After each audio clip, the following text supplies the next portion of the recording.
WH 1124 है, 3117 है, इस तरह की जो वैरायटी 75 वैरायटी है वो लगाएं। अगेती वैरायटी है उनको इग्नोर करें, वो न लगाएं इस समय, क्योंकि उससे पैदावार में गिरावट होगी। इसके अलावा जो बात करते हैं पानी की, पहले पानी की, तो गेहूं की फसल में पहला पानी जो कच्ची जमीन है और अगेती जो बुआई होती है, जैसे नवंबर के महीने में करते हैं शुरुआत में, उनमें 21 दिन पे लगाएं। और जो पक्की जमीनें हैं उनमें 4 सप्ताह पे 28 दिन के आसपास पानी लगाएं, जो लेट बिजाई होती है उनमें भी। इसके अलावा बात करते हैं यूरिया की, तो यूरिया की जो डालते हैं, डालने का जो तरीका है वो कई किसान भाई क्या करते हैं, पानी लगाने से पहले डाल देते हैं, चाहे जमीन कच्ची हो। तो उसमें क्या रहता है कि यूरिया जो पानी के साथ में नीचे लीच डाउन कर जाती है, नीचे चली जाती है और पौधे को मिल नहीं पाती, और इकोनॉमिक बर्बादी भी होती है, पैसे की भी बर्बादी होती है इसमें। तो इसमें आप ऐसे कर सकते हैं, जो कच्ची जमीन है उनमें खाद बाद में डालें यूरिया, और जो पक्की जमीनें हैं उनमें पहले डालें, क्योंकि पक्की जमीनों में अगर आप पहले बाद में डालोगे तो बाद में चल नहीं पाओगे, 3-4 दिन 5 दिन तो उसमें चल नहीं सकते। तो इसलिए जो पक्की जमीनें हैं उनमें पहले डालें। और कई जगह पे क्या है, जैसे गुल्ली डंडे की जहां दिक्कत ज्यादा रहती है तो उनमें कच्ची जमीनों में आप 6-7 दिन पहले यूरिया डाल सकते हैं, क्योंकि अगर बाद में डालोगे तो वो गुल्ली डंडा उग जाएगा और उसमें ज्यादा जो यूरिया है वो गुल्ली डंडा ले लेगा, फसल को कम। तो इसके बाद में हम बात करते हैं, इसमें जो गेहूं में मुख्य जो समस्या है वो खरपतवार की है। खरपतवार में गुल्ली डंडे की समस्या है वो सबसे ज्यादा है। गुल्ली डंडे में पिछले 15 सालों के आसपास से जो रेजिस्टेंस है, प्रतिरोधक क्षमता है, दवाइयों से मरना बंद हो गया। लगातार एक ही एक दवाई यूज करने से गुल्ली डंडे की जो समस्या है वो ज्यादा हो गई है और दवाइयां काम नहीं कर रही। तो इसमें क्या कर सकते हैं कि दवाइयों करने से पहले गुल्ली डंडा कम उगे, उसके लिए क्या कर सकते हैं, सबसे पहले तो है क्रॉप रोटेशन, दूसरी फसल बो सकते हैं। जैसे सरसों है, जहां जिस खेत में गुल्ली डंडे की समस्या ज्यादा है उसमें दूसरी फसल बोने की कोशिश करें। जिस किसान भाई के पास जैसे कम, छोटा किसान है, कम जमीन है, 4 एकड़ है, तो बरसीम की फसल है, वो उस खेत में जैसे 1 एकड़ में ज्यादा है तो उसमें बरसीम की फसल है वो ले सकते हैं, क्योंकि उसमें बार बार पानी लगाएंगे और वो कटेगी तो उससे उगता जाएगा और उसका बीज कम हो जाएगा। एक ये कर सकते हैं। दूसरा, गुल्ली डंडा जो है वो ठंड के मौसम में ज्यादा उगता है। अब जो मौसम है अब ज्यादा उगता है, गर्मी में कम उगता है पहले। तो जिन खेत में गुल्ली डंडे की समस्या ज्यादा है उसमें अगेती बिजाई करें। 5 एकड़ का कोई किसान है, 2 एकड़ में गुल्ली डंडे की समस्या ज्यादा है, तो उन एकड़ में कोशिश करें कि पहले वो उनमें बिजाई करें, ये कर सकते हैं। इसके अलावा जो गुल्ली डंडा उगता है वो ऊपर वाली जो परत होती है उसमें उगता है, तो उसके लिए आप क्या कर सकते हो कि जैसे बिजाई करनी है तो पहले दिन में 10-11 बजे के आसपास आप उसमें बाई करके और उसको 4-5 घंटे के लिए वैसे ही छोड़ दो, ताकि ऊपर की परत थोड़ी सूख जाए। ऊपर की परत सूख जाएगी तो गुल्ली डंडा कम उगेगा, ये भी कर सकते हैं। इसके अलावा दवाइयों की अगर बात करें तो 3 तरह की दवाइयां आती है। पहले दवाई वो है जिसमें उगे ही ना, परी इमरजेंसी जिसको बोलते हैं, उगने से पहले, तो उसमें पेंडिमेथिलिन दवाई है वो यूज कर सकते हैं। 1.5 से 2 लीटर के डोज है इसकी। इसके अलावा एक अवकीरा नाम की दवाई आती है, पायराजोसल्फुरोन है, वो यूज कर सकते हैं 60 ग्राम। एक प्लेटफॉर्म है जो पीएयू की रिकमेंडेशन है, एचसीयू को तो नहीं है, फिर भी ये यूज कर सकते हो आप। इसमें पेंडी और मेट्रोब्यूजिन दोनों होती है। कुछ किसान भाई क्या करते हैं, जब यूरिया डालते हैं ना पहले पानी के साथ में, उसमें मेट्रोब्यूजिन भी उसमें डाल के और चिट्टा मार देते हैं। वो किसान भाई पहले यूरिया उसमें मेट्रोब्यूजिन डाल के, रिकमेंडेशन तो नहीं है फिर भी कुछ भाई करते हैं, तो वो पानी लगाने से पहले मेट्रोब्यूजिन उसमें डाल के यूरिया में वो ना करें, क्योंकि जब पानी आप लगाओगे तो वो जो दवाई है लास्ट में वो इकट्ठी हो जाएगी और वहां मेट्रोब्यूजिन से फसल जल जाएगी। तो ये इसको इग्नोर करें। इसके बाद में इसको अगर उग जाता है तो उसके बाद में कंट्रोल करने के लिए एक दवाई होती है कि पहला पानी लगाने से पहले करें। 20 दिन के आसपास जब फसल हो तो उसमें आइसोप्रोटूरोन है वो कर सकते हैं, सल्फोसल्फुरोन है वो कर सकते हैं। और पानी लगाने के बाद में 30 से 35 दिन पे जो स्प्रे करते हैं उसमें मेनली अपने जैसे क्लोरिनापोप है, टॉपिक जो दवाई आती है वो कर सकते हैं। उससे कुछ एरिया में रेजिस्टेंस है, उससे गुल्ली डंडा नहीं मरता है, तो उसकी जगह पे आप 2-3 दवाइयां और है नई, फिनोक्साडेन है 400 ml, 35 से 40 दिन पे 200 लीटर पानी में मिला के ये कर सकते हो। इसके अलावा सल्फोसल्फुरोन है, फिनोक्साप्रोप है, ये कर सकते हो। गुल्ली डंडा के अलावा जो चौड़ी पत्ती वाले खरपतवार है उनके लिए जो दवाइयां हैं 2,4-D है, दो तरह की आती है, दोनों 250-250 ml वो कर सकते हो। लेकिन इसमें ध्यान रखें कि 2,4-D ज्यादा लेट ना करें। 40-45 दिन के बाद में अगर 2,4-D करते हैं तो जो सीटें निकलते हैं बाद में वो टेढ़े मेढ़े निकलते हैं, सही नहीं निकलते। तो 2,4-D को पानी की डोज पूरी रखें और लेट ना करें। इसके अलावा जो एल्ग्रिप है, मेटसल्फ्यूरोन 8 ग्राम प्रति एकड़ के हिसाब से वो कर सकते हैं 150 लीटर पानी में। और एफिनिटी है, कार्बेंटाजोन है जिसमें एफिनिटी नाम से आती है। तो ऐसी समस्या है तो उसके लिए है कीटनाशक, पर उसके लिए सिफारिश भी किए गए हैं। जैसे आप 1 लीटर क्लोरपाइरिफॉस दवाई है उसको 10 किलो मिट्टी में मिला के और छिट्टा दोगे तो भी उसका कंट्रोल है वो हो जाएगा। गोराजेन भी आपकी 30 ml प्रति एकड़ के हिसाब से रिकमेंडेड है, उसका प्रयोग भी आप कर सकते हो। और 0.3 ग्राम जो रीजेंट फिप्रोनिल दवाई है, वैसे फिप्रोनिल दवाई हम कपास में बिल्कुल सिफारिश नहीं करते हैं क्योंकि कपास में वो सफेद मच्छर के प्रकोप को बढ़ाती है। पर गेहूं के अंदर अगर आप 0.3% जो फिप्रोनिल रीजेंट दवाई है 7 किलो और उसका छिट्टा दोगे तो उससे भी आपके थोड़ा बहुत जड़ों में दीमक की समस्या या ये गोब वाली सुंडी की समस्या है तो उससे आपको छुटकारा है वो मिल सकता है। दूसरा जो गेहूं का मुख्य कीट है वो आपको पता है तेला है, एफिड जिसको बोलते हैं, एफिड, चेपा या तेला आप जो भी कहते हो। चेपा या तेला दोस्तों पहले सर्दी के जाने के बाद और जैसे ही गर्माई स्टार्ट होती थी उस टाइम आता था और वो भी पहले खेत की बाउंड्री पे आपको पहले वाले 4 फुट थे उसके ऊपर दिखाई देता था, उसके बाद धीरे धीरे वो अंदर की तरफ फैलता था। वो एक 15-20 दिन की सारी कहानी होती है। उस 15-20 दिन में अगर हमने उसका मैनेजमेंट कर लिया तो बहुत अच्छी बात है। अगर वो 15-20 दिन में अगर हम सही से उसका उपचार नहीं कर पाते तो वो क्विंटल 1.5 क्विंटल तक आपके झाड़ का नुकसान है वो कई बार आपको कर देता है। पर उसकी आने की निशानी यही है कि जब भी आप खेत में राउंड लगाते हो या खेत में जाते हो तो अगर आपको बाउंड्री पे लाल रंग वाली जो गुंडी है, जो लेडी बर्ड बीटल जिसको कहते हैं, जो हमारा मित्र कीट है, अगर वो बैठी दिखाई देती है तो उसका मतलब यही है कि वहां पे जो चेपा है वो आ चुका है क्योंकि वो उसको खाने के लिए आती है।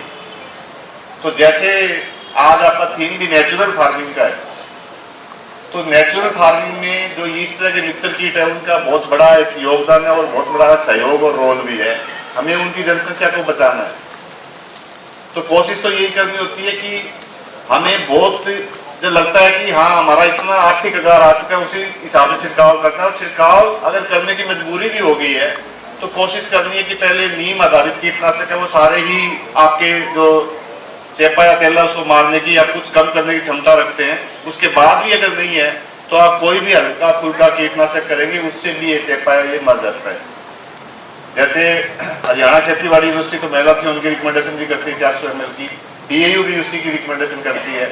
उसके अलावा आप ये डस्टबान जो क्लोरपाइरिफॉस दवाई मैंने बताई है 400-500 ml प्रति एकड़ आप उसका प्रयोग भी कर सकते हैं, उससे भी वो मर जाती है। कुछ मेरे किसान भाई कॉन्फिडोर का प्रयोग भी करते हैं, मीडाक्लोप्रिड का, उससे भी ये मर जाता है क्योंकि ये सबसे नरम कीड़ा है अभी तक और इसमें अभी तक कोई सहनशीलता वगैरह नहीं देखी गई है। पर इसकी सबसे जरूरी चीज क्या है कि इसकी आपको पता होना चाहिए कि आया है या नहीं आया, क्योंकि आमतौर पे किसान भाई जनवरी-फरवरी में वैसे ही इसका छिड़काव करना शुरू कर देते हैं। छिड़काव तभी करना है जब आपको इसका एहसास हो और इसकी प्रेजेंस आप इसकी खेत में होना है वो आप सुनिश्चित कर ले। तो ये 2 ही मुख्य कीट आते हैं। उसके अलावा बीमारियों की बात है, बीमारियां बहुत सारी गेहूं में बहुत सारी बीमारियां लिस्टेड है, चाहे वो येलो रस्ट है, मिल्ड्यूज है, स्पॉट्स है, बहुत सारी बीमारियां हैं। पर पहले तो मुख्य तौर पर सारी बीमारियों का एक ही सुझाव होता है कि आपको बीज का उपचार करना है।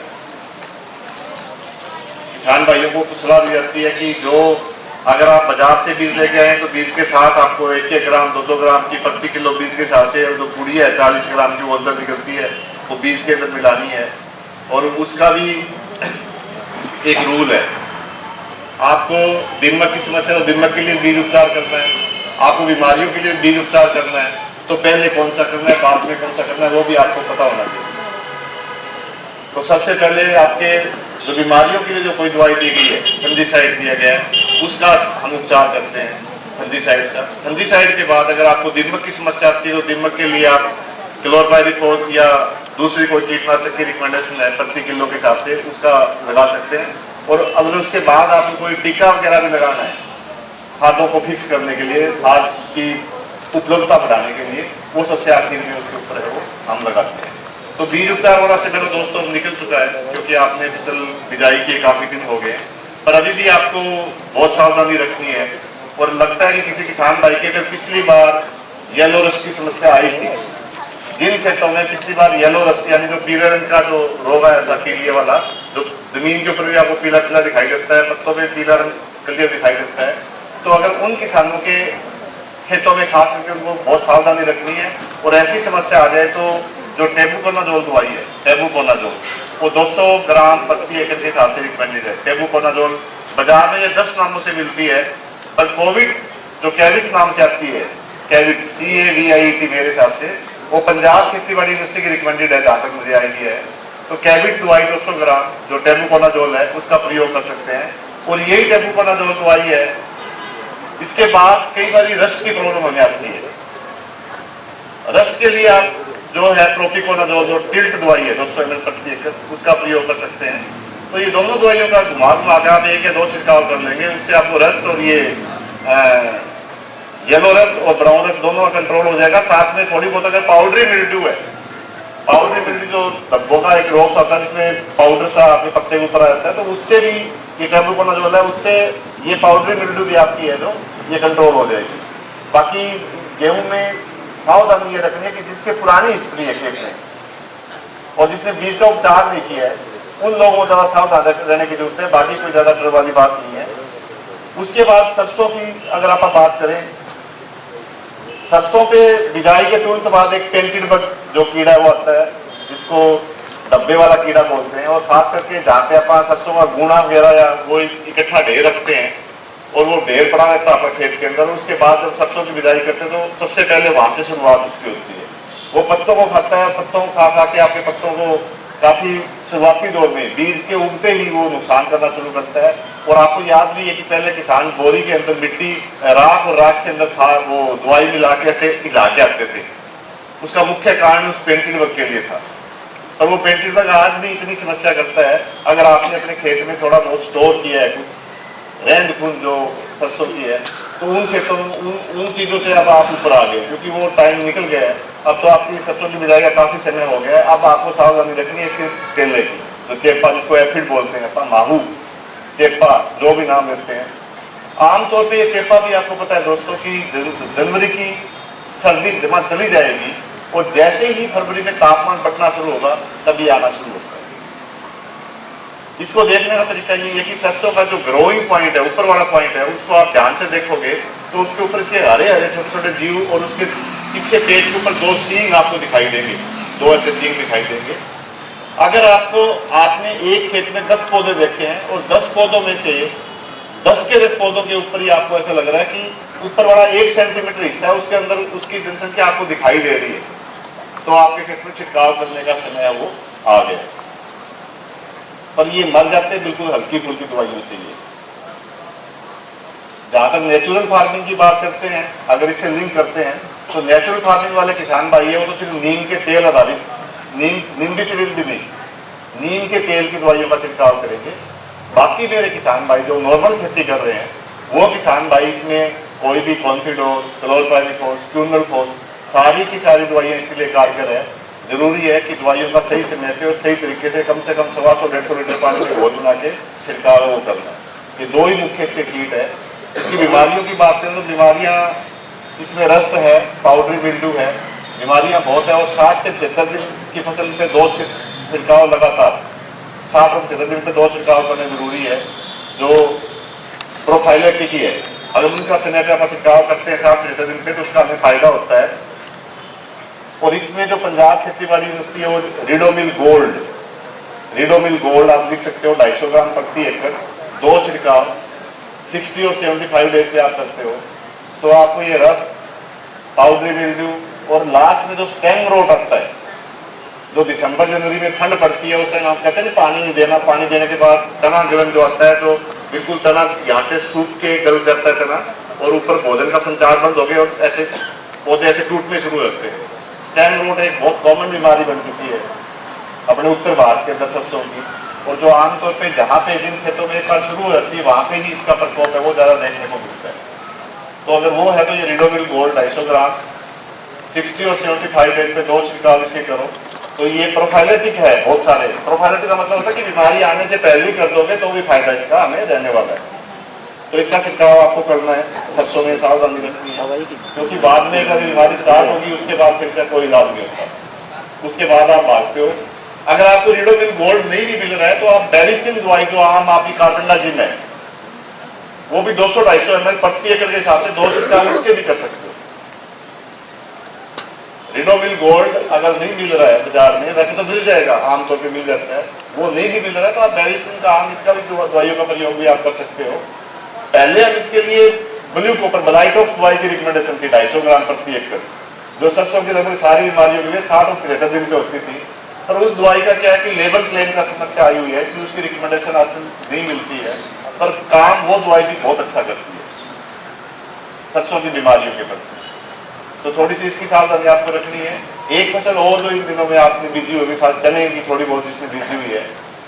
चने की फसल में वैसे बीमारियों वगैरह की कोई समस्या नहीं है, चने में समस्या थोड़ी सी आगे सुंडियों की जो आपको आ सकती है, क्योंकि जो अमेरिकन सुंडी है जो नरमे के अंदर लगती है, वो हमने उसको नाम अमेरिकन सुंडी दिया है, पर वो असल में चने का ही कीट है।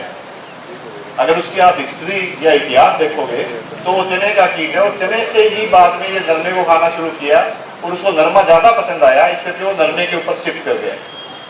पर आज भी क्योंकि वो वातावरण के अंदर है, बरसीन में भी आता है, आपके बाजरे में भी आता है, आपके ग्राउंड नट पे मूंगी पे आता है, तो डेफिनेटली आपके चने की फसल में भी वो आएगा। और चने की फसल में उसका नुकसान क्या है? सबसे बड़ा उसका नुकसान ये है कि वो आपके सिर्फ फलीय हिस्से को खाता है, जो फली या पोड जो बन रही है उसी को ही खाएगा, तो वो आपको डायरेक्ट लॉस करता है, आपका सीधा नुकसान पैदावार में पड़ता है। तो उसकी अगर समस्या आती है तो उसके लिए ट्रेसर जो आपकी दवाई है, ट्रेसर अच्छा रिजल्ट देती है। आप ट्रेसर 75 ml प्रति एकड़ के हिसाब से 75 ml ट्रेसर का प्रयोग कर सकते हो। अवांट भी 200 ग्राम के हिसाब से आप उसका प्रयोग भी कर सकते हो। फ्लबेंडियामाइड जो दवाई है, फ्लबेंडियामाइड, वो 40 ml प्रति एकड़ के हिसाब से यूज होती है, वो भी कर सकते हो। अगर आपने छोटी उम्र की सुंडी देख ली है, हरी सुंडी छोटी उम्र की आपकी पकड़ में आ गई, तो उसके लिए आप कोराजेन जो आप आमतौर पर करते हो फसलों के लिए, आप कोराजेन जो 60 ml है उसका प्रयोग भी कर सकते हैं। तो उसके लिए 3-4 कीटनाशक है जो उसके अगेंस्ट में काम करते हैं। पर मेन जरूरी है कि उसको देखोगे कैसे। जब भी आप खेत में जाते हो, चने के खेत के अंदर साथ में सफेद रंग का ऐसा कागज लेके जाना है, चने के पौधे के नीचे कागज को बिछा के, और जब पौधे को ऐसे पकड़ के उसके ऊपर हल्का सा मारोगे तो अगर सुंडी है तो सफेद कागज पे आपको दिखाई दे जाएगी। ये तो बहुत ध्यान से देखने वाला फार्मर है वो ही सुंडी को पकड़ पाता है, पर ये सबसे आसान तरीका है। एक सफेद कागज जेब में डाल के लेके जाओ, जमीन पे बिछा के पौधे को पकड़ के उसके ऊपर टैप करो, 2 बार मारो। अगर सुंडी कोई थोड़ी बहुत है तो इसके ऊपर आपको दिखाई दे, बाल जैसी सुंडी है वो भी दिखाई दे जाएगी, और एक बार दिखाई देगी तो आपको अलर्ट हो जाओगे, उसके बाद आपको ट्राली वो अपने कर देंगे। ये तो इन फसलों की बातें थी। मेन जो आज मुख्य अपना मुद्दा जिसके लिए डॉक्टर साहब ने ये प्रोग्राम रखा है, नेचुरल फार्मिंग का। नेचुरल फार्मिंग आप सभी को पता है कि उसमें आपको कीटनाशक, कोई खरपतवारनाशक, कोई केमिकल फर्टिलाइजर वगैरह उसका प्रयोग नहीं करना है। हम लोग क्या है कि एक्सट्रीम पे रहने की आदत होगी, करेंगे तो सारे यही करेंगे, नहीं तो जीरो करेंगे। समस्या कहाँ आई हुई है? जो कहता है कि करूंगा तो नेचुरली करूंगा, यानी जीरो फार्मिंग या बिना पेस्टिसाइड करूंगा, और जो पेस्टिसाइड वाला कहता है कि पेस्टिसाइड करूंगा तो दूसरे कुछ भी नहीं करूंगा। एक बीच का रास्ता भी दिया हुआ था। जरूरत के अनुसार कीटनाशक का भी प्रयोग कर सकते हैं, जरूरत के अनुसार फफूंदीनाशक का प्रयोग भी कर सकते हैं, और प्रयोग करने से पहले देखना है कि वो हमारे मित्र कीट या कुदरत के लिए कितने सहायक है, क्योंकि अकेले कीटनाशक ही नहीं है, बहुत सारे ऐसे, जैसे नीम है। अब नीम की जो बाजार में दवाई मिलती है वो निम्बीसिडिन है, उसके अंदर अकेला आजाडीरेक्टिन नाम का एक पदार्थ है, 300 ppm का है, 1500 का है, 3000 का है, सिर्फ एक है। नीम के अंदर अनेक है, नीम के अंदर अनेक है, उससे एक निकाल के कंपनी दवाई बना दी जो हम प्रयोग करते हैं। पर अगर हम सीधा उस नीम का तेल, उस नीम की निमोलियों का तेल, कर्नल का तेल या नीम के पत्तों का एक्सट्रैक्ट करते हैं, तो वो सारे के सारे जो पानी के अंदर घुलनशील है, वो सारे उसके अंदर आएंगे। अगर उसका प्रयोग करोगे तो आपको निसंदेह बहुत अच्छा फायदा होगा, क्योंकि नेचुरल फार्मिंग या जहर रहित खेती जब हम करते चले हैं तो हमें जरूरी है कि थोड़ी फसल को बचाने के लिए सिर्फ इतना ही करना है कि नेचुरल और जहर रहित फार्मिंग जब आप करते हो तो उसमें आप आर्थिक कगार को मत देना, क्योंकि जो आर्थिक कगार हमने बनाए हुए दोस्तों वो हमने कीटनाशकों के हिसाब से बनाए थे। जैसे मैं कहता हूँ कि 6 सफेद मच्छर प्रति पत्ता आएगा तो आपको दवाई कर दूंगा, पर मुझे पता है कि मेरे नीम आधारित कीटनाशक है वो इतना जल्दी नहीं मारेगा, तो अगर हम 4-5 पे भी या 3 पे भी उसका प्रयोग करेंगे तो भी हमें फायदा है, क्योंकि वो हमारी कुदरत को और मित्र कीटों को नुकसान करने वाले हैं नहीं, तो कम से कम वो हमें शुरुआत में ही बला से छुटकारा दे देंगे। अगर शुरू में आपने उसको दबा दिया तो शायद वो आगे नहीं बढ़ेंगे। इसी तरीके से बहुत सारे आपके तेल है, जैसे तिल का तेल है, अरंडी का तेल है, गरंज का तेल है, ये सारे तेल पे मैंने CICR में जो कपास के रस चूसक कीट है उसके ऊपर तजर्बे करके देखे हुए हैं, और मेरा ये आइडिया है कि ये सारे के सारे तेल ये 50 से लेकर 60% तक आपके रस चूसक कीट है उसको भगाने में या मारने में कामयाब रहते हैं। जरूरत है कि इनको प्रयोग कैसे करना है, क्योंकि तेल को सीधा पानी में मिला के छिड़काव करना बहुत ज्यादा मुश्किल है, वो घुलनशील नहीं होता और नहीं मिलेगा और नहीं आप मिला सकते हैं। तो ऐसे हालात में हम क्या कर सकते हैं कि थोड़ा बहुत जो कपड़े धोने वाला सर्फ है, अगर वो 1 ग्राम सर्फ 1 लीटर पानी के पीछे मिला रखते हैं तो वो घुलना आसान हो जाता है और आप इसका घोल बनाने में कामयाब रहेंगे और उसका छिड़काव भी कर सकते हैं।